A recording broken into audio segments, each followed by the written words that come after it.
Welcome to our bedtime story channel here. You'll find enchanting fairy tales and soothing stories designed to help little ones. And you drift peacefully into sleep. Close your eyes, relax, and let the magic of storytelling carry you into sweet dreams.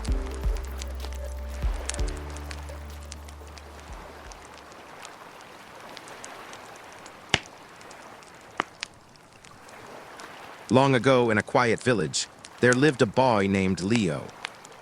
He was bright and curious, but life had not been kind to him. His mother passed away when he was still young, and his father soon remarried. The stepmother treated Leo harshly, giving him endless chores, denying him food, and scolding him for the smallest mistakes. Unable to bear the cruelty, Leo left home with nothing but a small bundle of clothes. He wandered from town to town, hungry and tired, until one day he met a kindly old scholar. The scholar saw the spark of intelligence in Leo's eyes and said, "Stay with me, child. I will give you shelter, and I will teach you letters." From that day forward, Leo studied diligently. His natural talent shone through. While other students struggled, Leo mastered poetry, prose, and the classics. Soon, his name spread among the villagers as the boy who could compose verses as smooth as flowing water. One evening, Leo's classmates invited him to watch a performance of music and dance. Leo followed, but because he was poor, he stood quietly in the corner of the hall, ashamed of his worn clothes. Among the performers was a young singer, graceful and radiant. Her voice was like silk, her movements like drifting clouds. As she sang, her eyes fell upon Leo, standing shyly apart. Something in his quiet dignity caught her attention. The next day, while Leo was reading, the singer appeared at his door. She carried 10 silver bars and said softly, "Take this, it will ease your hardship." Leo shook his head firmly. "I cannot accept such a gift." But she insisted, leaving the silver on the table before walking away. Days later, she returned, and then returned again. Gradually, they began to speak, to share thoughts, and to laugh together. One evening, overwhelmed by her beauty and gentle voice, Leo made a careless gesture. Immediately, shame filled his heart. But the singer looked at him sternly and said, "Do not mistake me. I came to you because I respect your dignity. I think of the future, and I wish for a lasting refuge. Do not think I am frivolous." Her words struck Leo deeply.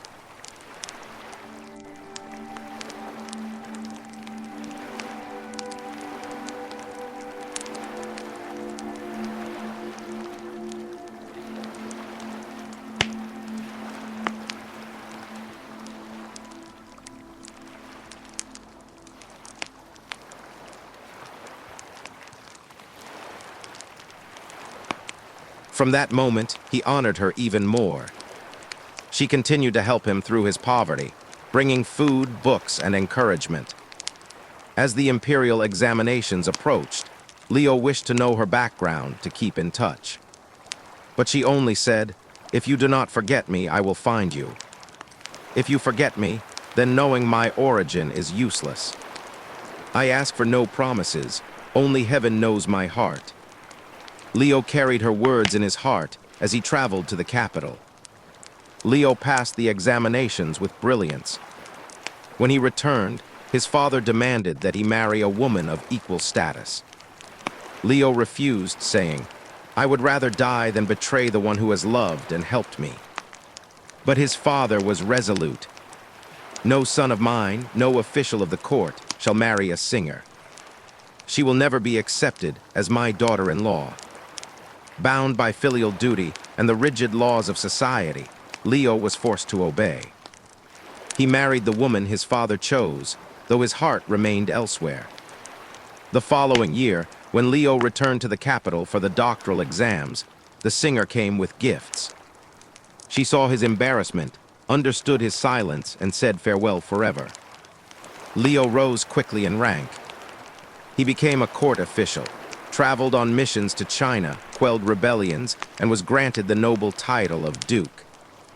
He had wealth, fame, and many children. Yet in the quiet of night, he always remembered the singer.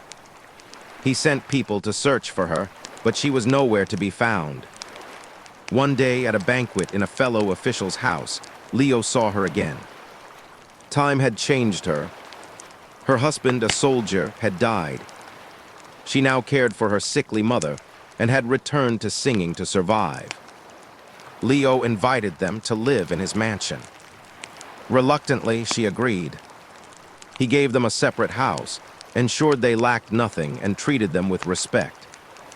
A year later, her mother passed away. Leo arranged a grand burial. Afterward, the singer thanked him and said, "You have done more than enough. Now I must leave." Leo begged her to stay, even offered silver. But she refused, saying, "I came to you once with sincerity. I leave now with sincerity. Do not hold me back." And so she departed, leaving Leo with memories that would never fade. Leo's life was filled with glory, wealth, and honor.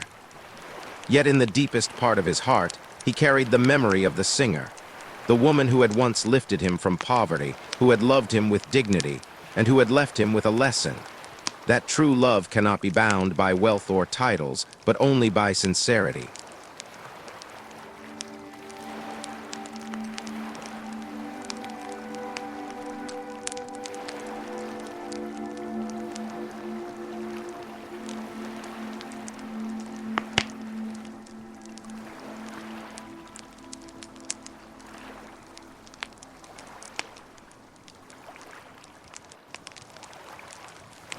Thank you for listening to Bedtime Audio Channel. We hope you enjoyed tonight's story and that it brought you peace and sweet dreams. If you liked it, don't forget to like and subscribe so you can join us every night for another magical bedtime tale.